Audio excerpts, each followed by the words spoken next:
Welcome to Voices from the Hill, celebrating the vibrant literary voices of the San Francisco Bay Area. I'm your host, Jennifer Barone, along with Joseph Carboni, owner of Telegraph Hill Books. Each episode, we sit down with a local author to explore their creative process, inspirations, and the unique stories that shape our community.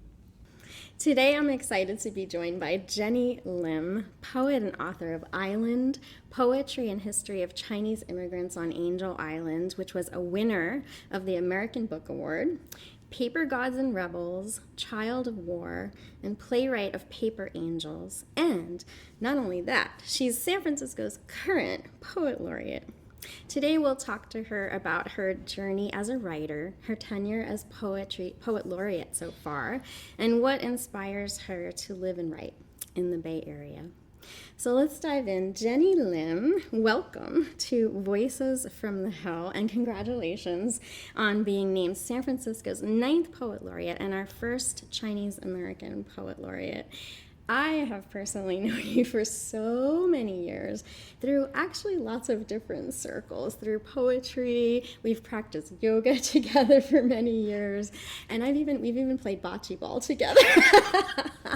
And you are just, when I heard that you were nominated or inaugurated as poet laureate, I got so excited because you are, to me personally, are like one of the strongest local voices of poetry. Every time I hear you read, my first inclination when I describe you is that Genny has such a powerful voice, and you're not afraid. You're sort of like fearless to write about just a gamut of really powerful subjects. But you can write from anything, from the wars that are happening, political experiences that are happening, to nature. And I have this beautiful book from many years ago called Craw that I cherish. So I want to ask you to kick us off with your powerful voice and read a poem that's really meaningful for you, and also give us a little background once you're finished of why you're feeling it's powerful for you at this moment. It's always an honor to be in your presence, Jennifer.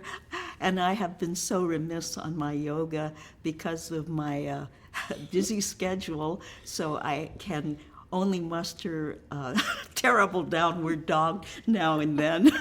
But to make up for that, I will recite a poem that was read at my inaugural, and I wanted to share with your audiences. It's called I Am American.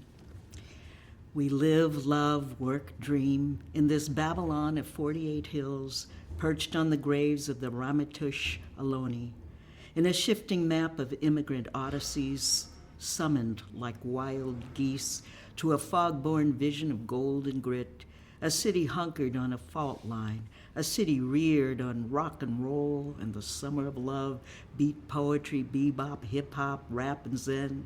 Haight-Ashbury, North Beach, Chinatown, I-Hotel, the Fillmore, the Castro, the Mission, the Richmond, Soma, Sunset, Bernal, Potrero, Jadetown, Bayview, Viz, and Noe Valleys.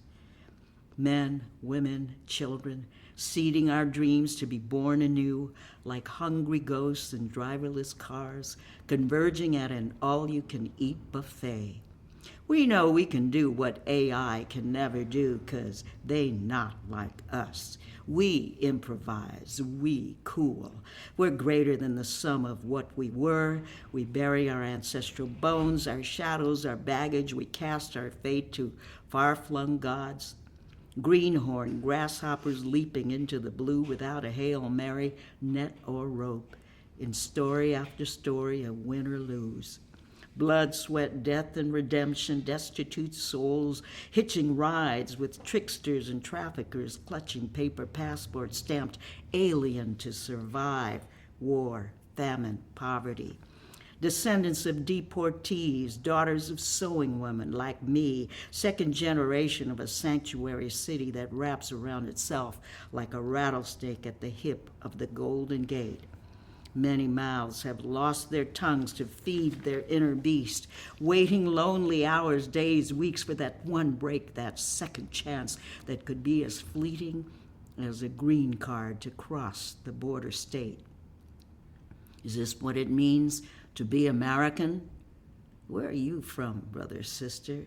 Pensacola, Sicily, Peru, Singapore, Kathmandu, Tegucigalpa, Tunisia, Beirut, Palestine, Benin. We are Ronins of fierce hope, avatars of the self-made, phoenixes of struggle rising from the pandemic of history, doers, warriors, wanderers, dream catchers. Migrants with wounded wings toiling in great fields, Manongs with calloused hands gripping hammers, anvils, saws, drills, mops, cogs in the factory wheel, janitors, nannies, fry cooks, dishwashers, laundrymen, teachers, nurses, coders, waiters, pushing and climbing, gambling on the luck of the draw and whatever it means to be American. This is what it takes to pick yourself up when beaten or disgraced. This is what it means to rise above when you're silenced or erased. This is what it takes to smash that window of despair, to fly through the looking glass air with your wings spread wide, proclaiming, I am American. So I thought about what I would want to read on my inaugural, and I wanted to be inclusive and embrace the history of San Francisco, California, all the immigrants who made this state what it is today and who are being kicked under the curb and deported.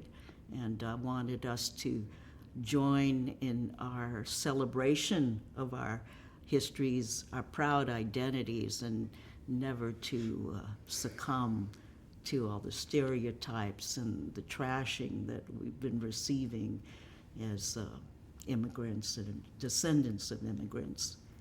Yes. As an Italian American myself, I feel like it is important to recognize the ancestors of this land, like first, when you're doing your own ancestral work through your work, like through your writing of poetry. Can you speak a little bit to that as a Chinese American here, writing here on this land? Is there an aspect to that that affects your work?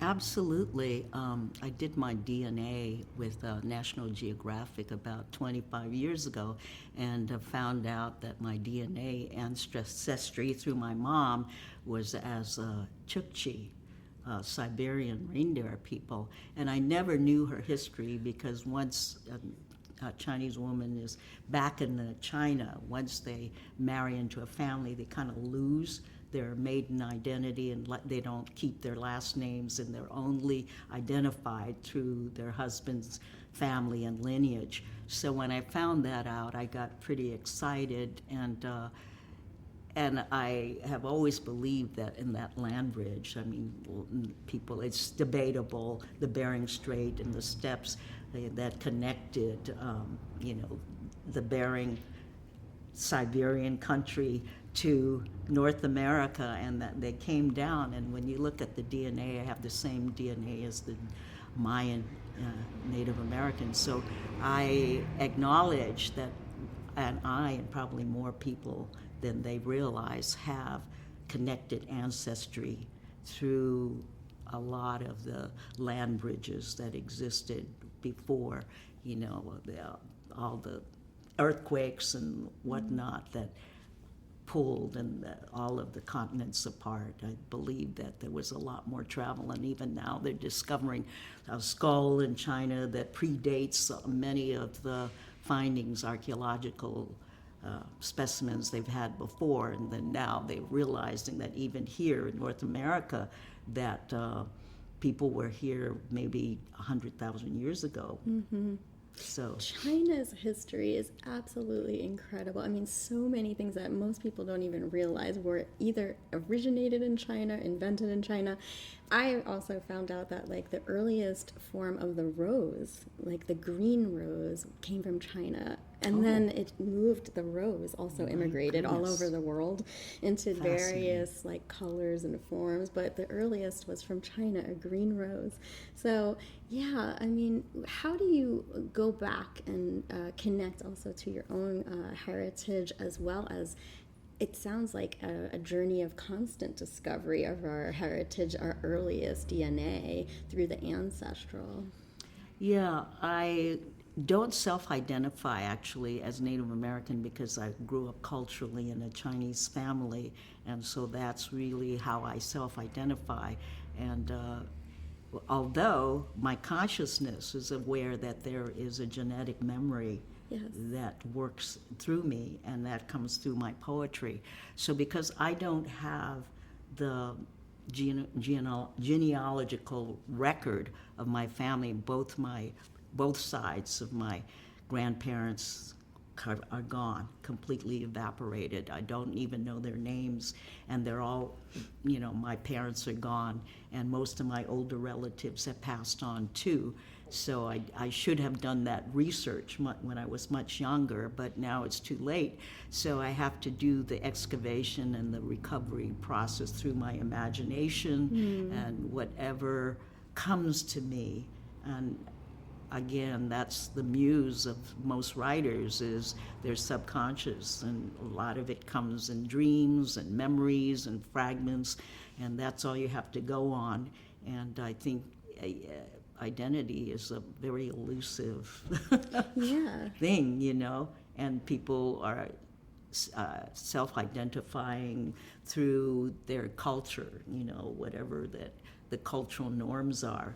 And lo and behold, if you don't acknowledge what you don't know, you can be operating on assumptions that will limit your potential of, who you are and what you choose to embrace in your life. And I think that accounts for a lot of the problems and divisions right now, is that people are just so quick to cut other people off based on their politics, their skin, their religion, also on down the line, not realizing that in a way it's a form of self-hate, I think, because there's always an aspect of somebody that you're trying to deny in yourself. So that, person is just so religious, I just cannot abide by that person. And maybe that's because you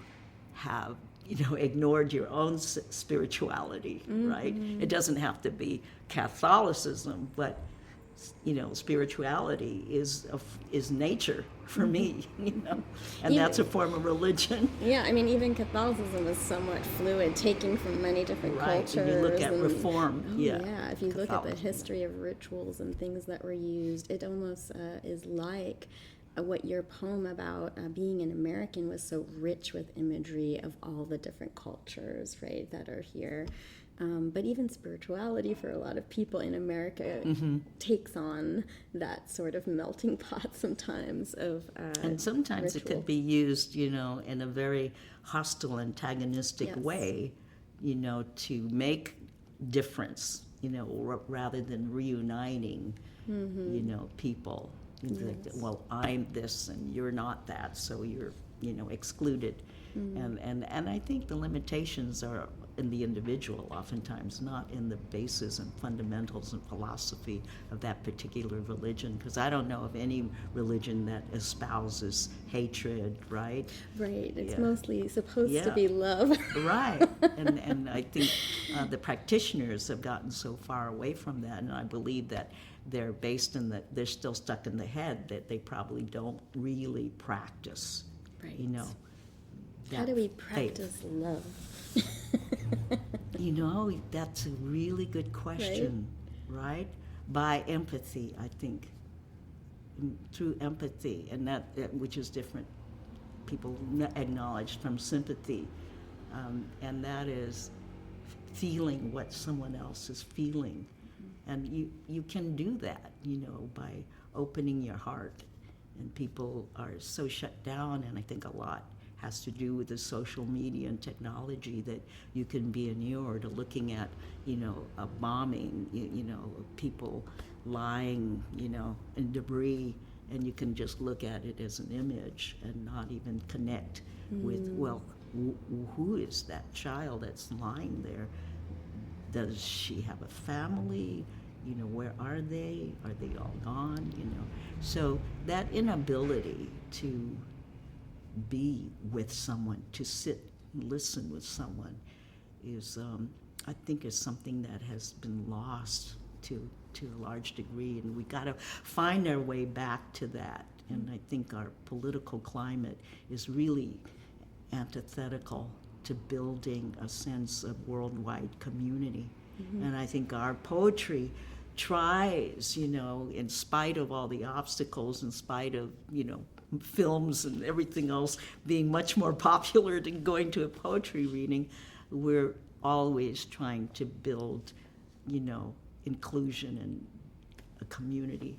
Yeah, I think that brings me to this question that I wanted to ask you, but how do you define poetry? Like, what do you think makes poetry impactful, and when did you know it was a path, essentially, that you wanted to dedicate your life to? Well, for me, I see poetry as song, as spoken song, and the two for me have, when I write poetry, I hear language as a form of notes and music, and that's why I love to collaborate with musicians, because they always bring me back to the origins of poetry, which was song. Yeah, so I know you also from the poetry and jazz scene. We had you feature at the Word Party. Where you were also featured. And which was amazing. You reading with a live jazz band. But then you also became Poet Laureate of SF Jazz. So you've been Poet Laureate in San Francisco twice, essentially.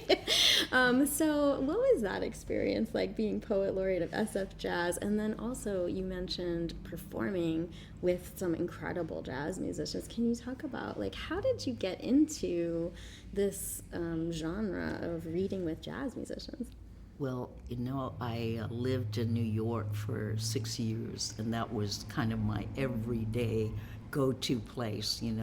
I just hung out in the jazz clubs. There was Slugs, Vanguard, and there were after-hours places, and Village, Gate, and I hung out, and I was going with a jazz musician, a trumpet player with Art Blakey and the Jazz Messengers, who played also with Mingus. So I actually toured to Japan with Art Blakey and the Jazz Messengers, and with the trumpet player, and hung out. His wife was Japanese, and so we bonded, and so I got to tour with the group, and the phenomenal response. The Japanese audiences really appreciate jazz, and they treat them like mega superstars there.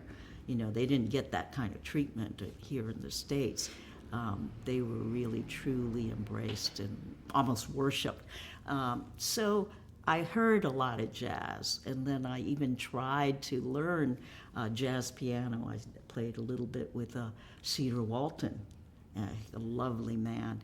And he would have, people parading into his apartment, and Curtis, Fuller, and, Billy Higgins, and I'm, trying to play some scales, and he's having me play Coltrane, and I stop. He goes, and he's chatting. He goes, "Keep playing," and I'm like so nervous. These guys, and so it was trial by fire, and I didn't keep up the piano part, and then I was, thought maybe I'd like to sing, and then but all of that eventually translated into the poetry. I think that was really kind of where I was always headed, because I'm pretty, I see myself kind of introvert, and so like I like to work quietly, and I like solitude, and so the poetry comes to me more, naturally, I think. Mm-hmm. So I landed where I think I was most comfortable, but it was because of all of that. I even was in a rock band back in the late 60s called Glass Mountain. I was the lead singer, and that broke up, and then I went into jazz. And so all of that checkered background led me to finally find where I needed to be. When you were in Japan, I noticed in Japan also, not only do they love jazz, they love poetry. I mean, poetry feels like it's integrated into daily life there. I get a bottle of iced tea and there's a haiku on the bottom. I buy a bag of something and there's a poem on it. It's just everywhere. And also in the temples, when you go, poetry's integrated into the rituals at various types of temples there. But did you read poetry when you were in Japan, also with the jazz? No, that was my pre-poetry life, and that was the time when I was trying to learn jazz and learn jazz piano, and voice. So, and I was very timid and very shy about it because of the giants surrounding me all the time. Right? Because, I only played when I was alone. When did you first read with jazz? I first started reading, I think, with jazz when I moved back to San Francisco. And then I joined a writing collective through Kearney Street Workshop, which is still in existence. They're probably having their 50th anniversary, or might have just had it. But we used to get together like every Friday night with a jug of wine and write poetry, and then we would critique each other's poetry. And we were trying to discover what is the Asian American voice, apart from, everything that was around. There was, the Black arts movement was very strong, and we were very influenced by that. But we wanted to also have our own identity and aesthetics, so we were trying to discover that. And in that process, we did readings around the community. We even did a reading in San Quentin with Jessica Hagedorn, who was part of that, I remember, and Oscar Piñaranda, Al Robles, people like that, Jaime Jacinto. So we attracted a lot of the Bay Area, and I think that was a very transitional, also transformative time, I think, in creating the Asian American aesthetic or voice. Yeah, I want to ask you about that, because as I mentioned, you have, to me, just such a powerful and distinct voice when you perform your poetry. So how did you actually go about, finding and crafting your personal poetic voice? I think I had to kind of remove all of the other layers that I was trying to imitate. I had so many writers that I loved. I loved, the Sylvia Plath, all of the suicide poets, Anne Sexton. I read everything. And, and then I was reading all the beat poets, Diane DePrima, and I was trying on different voices and, listen to, all of the musicians, Michael McClure, because he used to collaborate with music too, and I liked that. And so a lot of seminal poets and around the scene around that time I really appreciated. Philip Lamantia, lots of poets that were around. And so I was writing a lot of bad poetry, and then looking back at it, I said, there was always a kernel of something that was salvageable, and I'm glad I didn't throw all of it away. But I just showed how I developed and matured as a writer, and it took a lot of stripping away to acknowledge my own voice, which was very influenced by my mother, who never spoke English. And a lot of her, she was a very powerful person in her own right, but she kind of refused to learn English, and it was very frustrating because I said all the other my friends' parents are taking ESL, and she was adamant, if you want to speak to me, you have to speak to me in my language. She was very adamant about making sure we didn't lose the language. I feel like that is so important, especially around what you mentioned earlier around identity, and learning a language. And here we are in an Italian bookstore. I'm also constantly trying to learn Italian in a way to speak with my ancestors, like in my heart, right? Through my poetry, through dream work, as you mentioned. But can you talk a little bit about having access to various languages? Does that open doors or gateways for you in your writing and your work? I think language, I've always believed, is the carrier of culture. Yes. And the closest connection to that is the mother. That's the first language we're exposed to as children. And my mother came from the village, southern villages, and it was a Taoist, Confucian village, animistic culture, all kind of synchronized together and syncretized. And so she had a lot of what I thought superstitions that I felt was detrimental to I didn't call it that, to my assimilation process. I really wanted to be very American and pretty much leave behind all of the trappings of what I thought to be kind of a feudal culture. And all that came with it, patriarchy, the way women are erased and dismissed in the patriarchal Chinese culture. Like you didn't have a name. Your wife is called Lum's wife. Yeah, you don't have a name, and the girls are kind of like relegated to, they're going to grow up to be wives. At best they can become secretaries or bank tellers in Chinatown, right? And you didn't travel, so I went against the grain. I traveled as soon as I could leave home. Lived in New York, and my parents had no idea what I was doing. But at the same time, as you go further away from the trajectory, you realize that you're always pulled back. The gravity of the homeland, the motherland, the language, and the culture is so strong. So, I hear her voice in me all the time. But there were some beautiful things about her that I didn't appreciate. Her connection with nature. She could touch anything.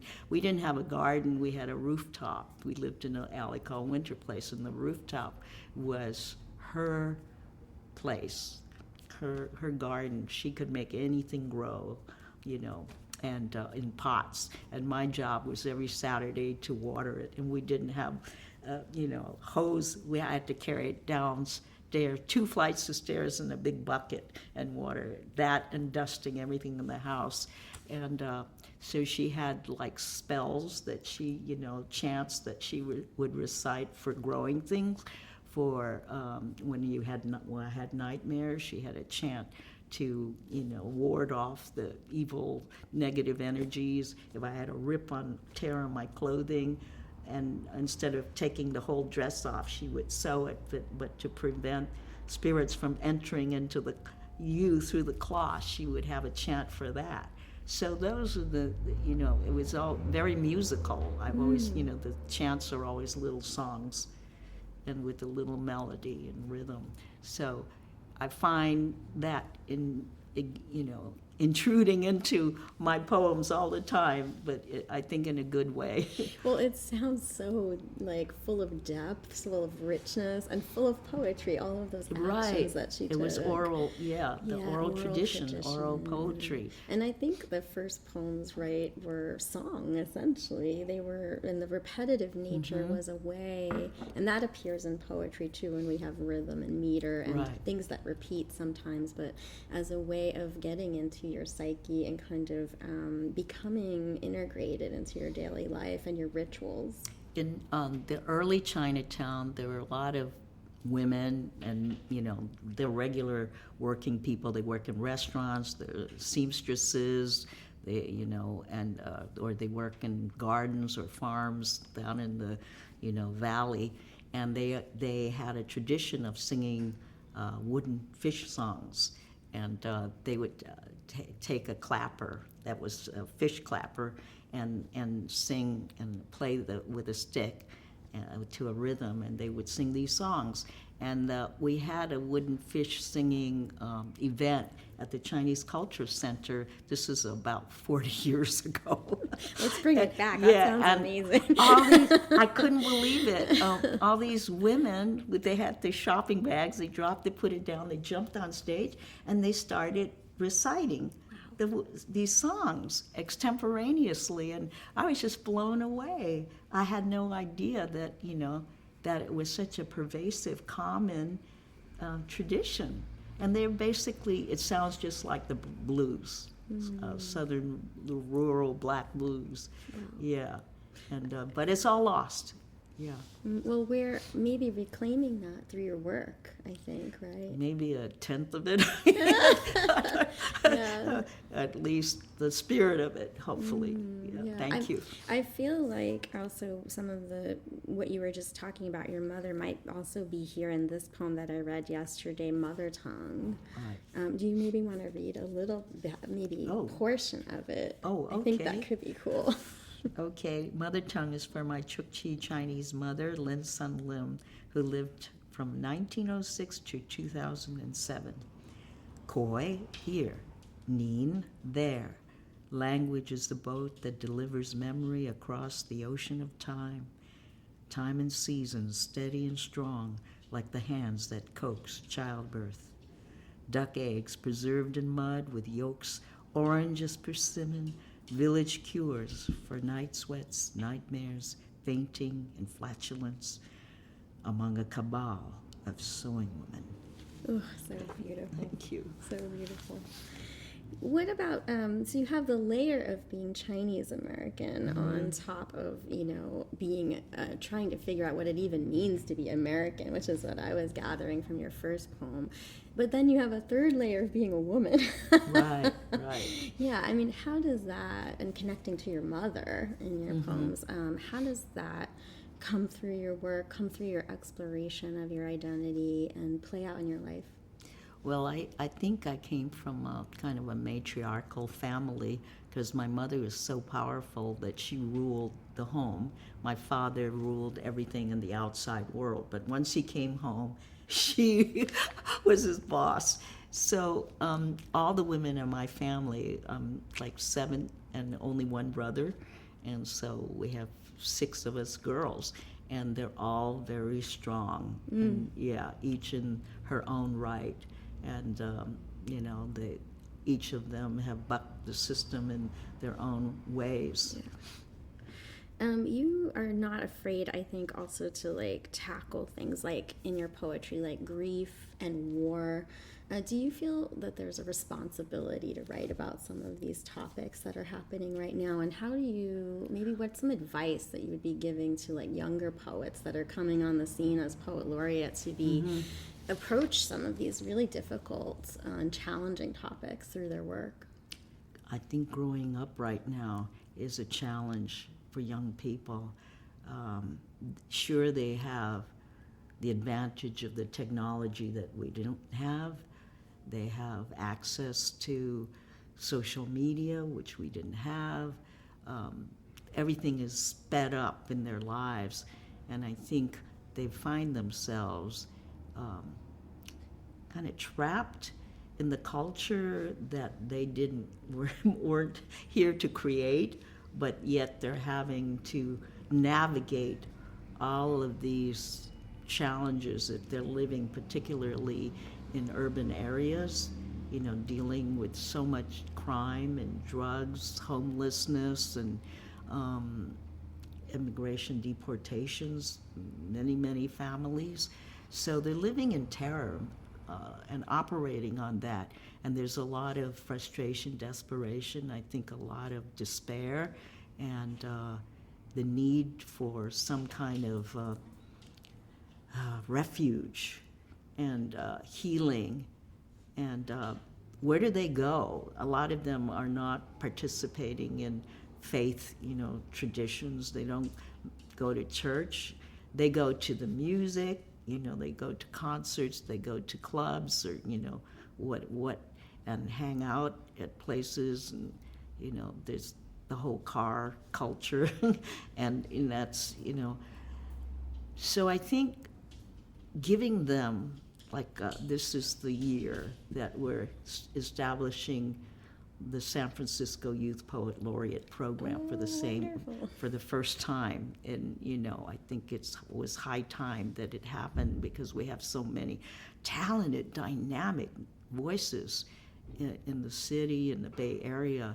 And we've organized a cohort, 20 young people, and we're going to announce the main San Francisco Youth Poet Laureate and Vice Youth Poet Laureate in January. Oh, wonderful. So that's very exciting, and my vision is to have the cohort spread out, fan out through the city, and to do readings, workshops in the branch libraries. Wow. So I'm in contact with the branch librarians and the cohort members, and going to try to, get them into the branch libraries and have open mics, so that we could tease out the voices in the particular communities, especially those neighborhoods that have kind of been overlooked. There are some that are really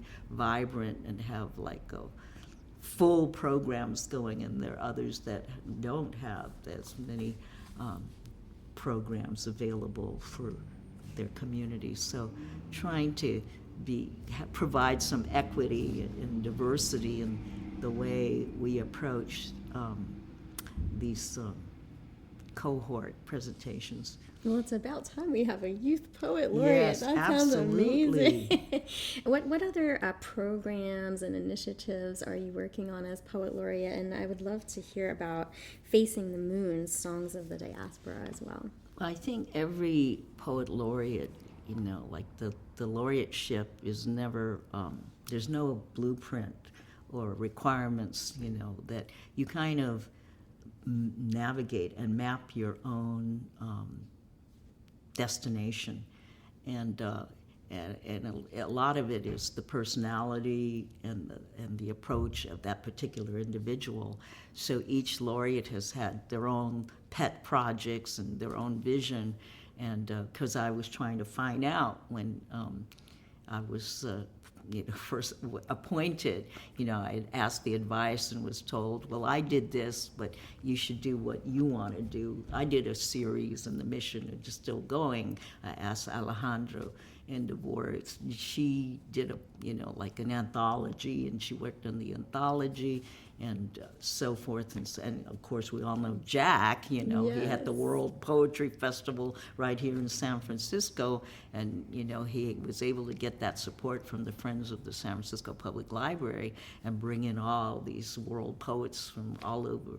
And he had the North Beach, he did things in North Beach. So every laureate is going to be a little different. In my case, I'm also very an activist, so I have been involved with the protests in the Civic Center against Project 2025, and a week ago, I organized a lot of the past and present laureates from around the Bay Area. From Alameda, we have Kimi Sugioka. Oh, wonderful. Yeah, She's and amazing. yeah, right. And we had Alejandro and Devora, and we had Kurt Lumpkin, who is an environmentalist. So it was really rich. And we had the Youth Poet Laureate Salma. She, with her head job and everything, and she was just phenomenal. And we had a letter that I had crafted, and along with a lot of our poems, which we wanted to deliver to the offices of Senators Alex Padilla and Adam Schiff, who we were very dismayed to find out that they didn't support the bill to block the bombs to send to Israel. His cohorts, in the Democratic Party, supported the bill, but they didn't. And so we wanted to let them know that it was absolutely critical to end the genocide. If they didn't stop the flow of weapons in aid to Israel, the war will continue. And we just got the news today that Netanyahu and Trump had a meeting, and they have this 20-point peace plan, which is going to shove into the Palestinians' throats, because they said if you don't accept the plan, then it's green light. Israel will go in and raise the rest of what's left in Gaza and evacuate the people by any means necessary, be it ethnic cleansing or mass exodus, which is happening now, and Trump would support him completely, and France is supporting the peace plan, and Hamas has not responded yet. But the thing is, the committee that will oversee the reconstruction and development of Gaza, which they said they're not going to expel Gazans, they're welcome to stay, and Gaza will be still inhabited by Palestinians, but the committee will be oversee all the reconstruction. And who's going to be the chairman of that committee? Trump himself, Trump and Blair. So there you have it. It just sounds like a plan of deception, not a real peace plan. It's called the peace plan, but it's all, once again, on Israel-US's terms. And that's not, negotiating in good faith. And so we have the flotilla, which I completely support, with Greta Thunberg out there, which is being protected by, Italy. Yeah. Italy had a national strike. They shut down basically the whole country to demand a ceasefire and the stop of the genocide. So, countries around the world are on board to stop the war in Gaza, but it's the U.S. that's the holdout. And unfortunately, we have, Democratic senators that accept money from AIPAC, and as well as representatives, and they're really kind of the obstacles in it, because we can't get the liberals, to stop the genocide. It's going to be. And all of this is reflecting badly on our economy. It's making the U.S. into a pariah along with Israel. What I love about hearing this, though, is the creative response to this, which I don't think most people think is even a possibility, is that, typically when they hear about protesting or taking political action, they think about writing letters, making calls, showing up with a sign. But you can also be doing this in your art, right? Using your voice, doing it creatively, which to me is super exciting. Right. And also brings you together with other people, brings you together with other people globally. What was the experience when you brought your poetry, for instance, to Italy, and you read up in Legarda, and you were, I think, with Casa della Poesia, that group. Yeah, tell me about bringing your voice over to other countries. And you've been, besides just Italy, to multiple other countries with your poetry. Venezuela. I did the poetry festival there. The bonds that, and the bridges that you create and foster is phenomenal. And people around the world are really hungry to, meet the real Americans, not the ones they read, that are represented by, our politicians that speak for us, but to see what real humans and the people in this country feel about things. And when we find that, commonality, it's like meeting long lost, brothers and sisters. And we have embrace each other through our words. We listen carefully to what each other are saying, and we say, that, they feel exactly the way we do.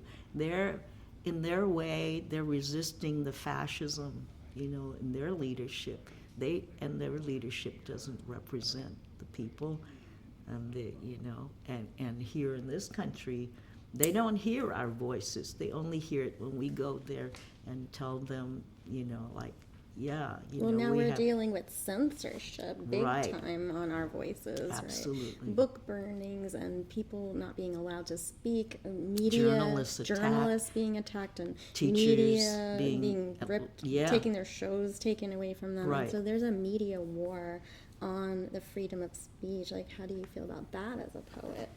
We're fighting a war. It's basically a war against what they call woke culture.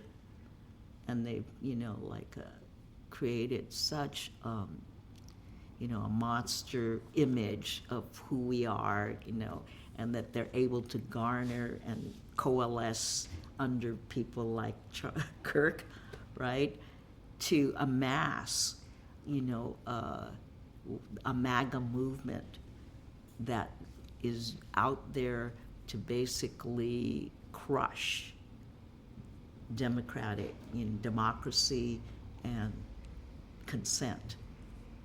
To create consent by coercion, by propaganda, by illegal use of judicial courts to silence people, by deportation. All of those are strategies and tactics to create a dictatorship. That's what we're facing right now, is an authoritarian administration that is not playing by any kind of constitutional laws or rules. It's like, the gloves are off. We're going to get you, and we're going to win by hook or crook, whether we have to redistrict, every every county, every state, every city, whether we have to use the Supreme Court, which we stacked, to uphold, all of these attacks on, judges, whether they're legal or not. We're going to get this person. I put up a meme that was hilarious. It was of Trump saying, he said something mean to me 70 years ago, and we're going to arrest him. It's a wild world out there. Right, yeah. It's a government of vendetta. Yeah. Well, to end on this last note, Genny, because obviously you are a revolutionary poet in so many different levels for me personally. Such an incredible voice. But if you have one thing that you want to leave a legacy on with your poetry, especially on this city of San Francisco, and for the next generation of writers that you're creating programs for, it sounds like, what would you like to leave, as your poetic legacy for San Francisco? I think I haven't really thought about that, whatever I do, if there's any kind of inspiration or influence it has on someone, I think it's a good thing. I would like people to say, well, she never held back on her beliefs, and I will do the same. She was never afraid to speak truth to power, regardless of the risks and the consequences, and we will do the same. I will do the same for my community, for my family, for my children, for my country. What a legacy. I don't say I'm going to succeed. Well, you know what? Sometimes, we are inspired just by watching somebody and how they move through the world. Sometimes it's not always what they say, but how they say it, how they move. And you're one of those people for me, Genny. And you, my girl, you have what I call soft power. Soft power. Power of which love. sometimes, yeah, works even better. Yes. Thank you so much, What Genny an honor Lim. to What be an with you. honor to be with you. Oh my goodness. Thank you for Our having ninth me. poet laureate, thank you for sharing your poetry. Thank you for sharing your voice. Thank you for inspiring the city and generations. Yeah, we're going to mention this right now. So if you want to, Genny Lim is obviously busy and she's got a lot of initiatives. So you need to learn more about Genny Lim. Go to her website, jennylim.ddns.net, and go out and buy tickets at the presidiotheater.org for this event. Do you want to talk a little bit about this? Facing the Moon, Songs of the Diaspora, which will be out Sunday, October 19th at the Presidio Theater. I'm really excited about my collaboration with the Del Sol Quartet. They are amazing musicians, and they are going to be playing the compositions by 3 women diaspora Asian composers, Vivian Fung, Melina Sui, and Teresa Wong, who have all created new works based on my words, on my poetry. And the theme is Facing the Moon, Songs of the Diaspora. One of the composers, Melina, grew up in Kazakhstan with her mother, became a single mother, and there will be interviews of each of the composers interwoven into the music and the poetry.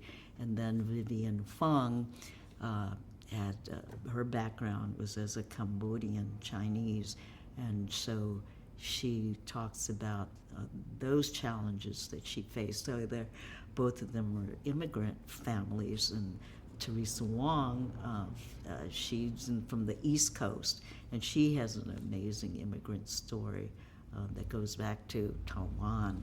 And I'm here at San Francisco native, so all of our stories reflect, I think, the plight of the immigrants today. And we have survived. That's the saga of immigration, and hopefully it'll inspire those immigrants who are going through what our parents and ancestors went through, that they too will survive, and that this is everything, and like they say in Buddhism, is impermanent. So I think what is happening now is impermanent, and it's going to end. Excellent. Check out Facing the Moon, Songs of the Diaspora, Sunday, October 19th at Presidio Theater. Thank you, Genny Lim. Thank you. You're welcome, Jennifer.